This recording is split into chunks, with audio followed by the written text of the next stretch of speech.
Sauf que non, Robert Lewandowski, l'attaquant le plus bizarre au monde, qui n'était pas si fou que ça depuis le début du match, c'est là même il a décidé de prendre ses responsabilités d'un coup. Et quand je vous dis que Robert Lewandowski, moi je le trouve bizarre, ce mec, c'est réel. C'est le seul attaquant qui est parmi les indésirables de son club, qui est meilleur buteur de son club et meilleur buteur de Liga. C'est bizarre. Et à vrai dire, je comprends les fans barcelonais qui veulent son départ parce que le joueur, il est chelou. Dites-vous que dans le match, le gars, il peut te rater 1000 occasions. Il peut te rater des occasions tellement faciles à mettre dedans. Et dès qu'il se trouve dans une situation où c'est impossible de marquer, il te marque. Par exemple, son premier but d'aujourd'hui, comment vous m'expliquez qu'il a marqué ce but-là? Le ballon se trouvait derrière lui sur une remise de la tête de Firmin Lopez. Robert Lewandowski est dos au but. Comment son pied part prendre le ballon derrière lui et puis il te fait petit pont en plus de ça au gardien?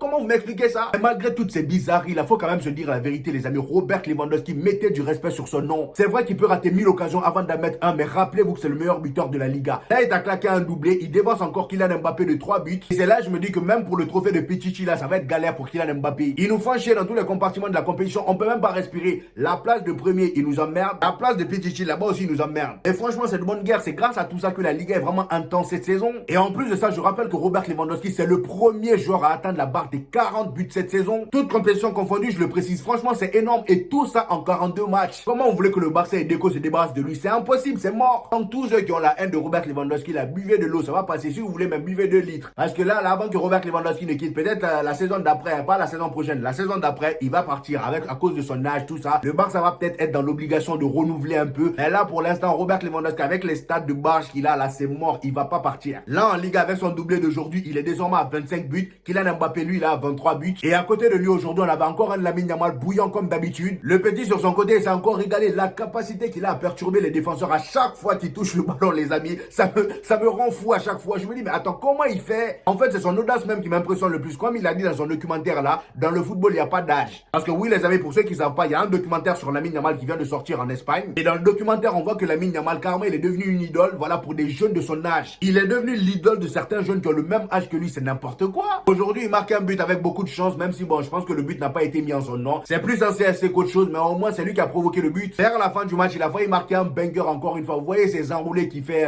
quand il rentre intérieur là. Il a fait ça vers la fin du match, ça allait taper la barre transversale. Carrément, ça tapait l'angle du poteau. Ah, Lamine Yamal, les gars, c'est vraiment du sérieux. Comme l'a dit Jorge Mendes, son agent, ce gars-là, dans le futur, s'il gagne pas un ballon d'or, c'est qu'il y a un souci. Parce que là, vraiment, avec tout ce qu'il fait là, il rivalise avec les plus grands, les Kylian Mbappé, les Vinicius. Comment vous voulez qu'il n'ait pas de ballon d'or plus tard? À moins que les blessures viennent tout niquer, mais vraiment, j'espère qu'il n'aura pas de blessures. Parce que c'est ce genre de joueur-là qui nous donne du plaisir à regarder les matchs. Chose qui disparaît de plus en plus de nos jours. Et en parlant de beauté de football, comment ne pas parler de Pedri? Aujourd'hui, Pedri, à ses côtés, il a eu Eric Garcia. Moi, j'ai pas compris pourquoi Eric Garcia, il était titulaire. Parce que dans une composition où Dani Olmo n'est pas présent, Rafinha n'est pas présent, Dejan n'est pas présent, tu mets Pedri et Eric Garcia comme double pivot et devant eux, tu mets Gavi en 10, ça va pas. Vous-même, vous avez vu qu'en première mi-temps, ça n'allait pas. En termes de créativité, certes, le Barça avait la possession, mais on voyait que voilà, ça manquait, il manquait cette fluidité habituelle. Clairement, on a senti l'absence de De Jong sur le terrain. Et d'ailleurs, dès qu'il est rentré, on a vu la différence. Donc, pour revenir sur Pedri, les amis, si Robert Lewandowski n'était pas sur le terrain aujourd'hui, pour moi, c'était l'homme du match clair et net. Le gars, il est devenu une machine. Les performances, ça suit. La solidité, ça suit. Dites-vous que là, les amis, c'était le 44e match de Pedri. Est-ce que vous vous rendez compte, Pedri qui était si fragile, là, il est devenu solide comme pas possible. Et ce qui m'impressionne le plus chez lui, les amis, depuis le début de la saison, c'est sa régularité. Si vous avez remarqué, Pedri, peu importe le match, il est régulier, il est toujours bon. Aujourd'hui, encore une fois, malgré que Gavi ne jouait pas bien son rôle, Pedri a pris ses responsabilités dans l'animation offensive, même si aujourd'hui, il était beaucoup plus reculé que d'habitude. Mais malgré tout ça, il a fait un match impeccable. Gavi, aujourd'hui, comme je l'ai dit, c'était pas terrible. Voilà, le gars, de toute façon, à chaque fois qu'on le met 10, il flop. Gavi, c'est pas un 10, on vous le dit depuis le début de la saison. Mais Hansi Flick s'entête à le faire jouer en tant que 10 à chaque fois que Dani Olmo n'est pas présent. Ça aurait même été mieux de mettre Firmin Lopez en tant que 10 et mettre Gavi en tant qu'ailier gauche. Ça aurait rappelé les mauvais souvenirs aux Barcelonais. Vous vous rappelez l'époque Xavi, les moments où Gavi jouait en tant qu'ailier. Moi, j'aurais trouvé ça mieux. Mais le mettre en tant que 10, ça le bride trop. C'est quelqu'un qui a besoin de casser des gens et vous lui demandez de jouer au football. Ça colle pas. Donc, comme vous avez pu le comprendre, jusqu'à l'entrée de Frenkie de Jong, les amis, il manquait cet apport offensif d'un milieu. Parce qu'avec eux, Pedri qui faisait le boulot. Et là, à la 66e minute, t'as des jeunes qui rentrent, ils changent tout. Voilà. Le gars, dès qu'il rentre, tu sens. C'est aujourd'hui, je me suis rendu compte que des gens là, je me suis trop foutu de sa gueule. Parce que quand il s'est blessé là, à son retour, j'étais tellement fan de Casado, je me suis dit non, laissez Casado titulaire. Parce que des gens, vraiment, il n'a pas son niveau. Des gens, il a perdu son niveau, les amis.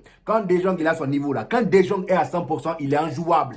Il est injouable. Ce qu'il apporte dans un milieu du FC Barcelone, personne ne peut le faire. Vous avez vu, dès qu'il est rentré, façon dont il portait le ballon.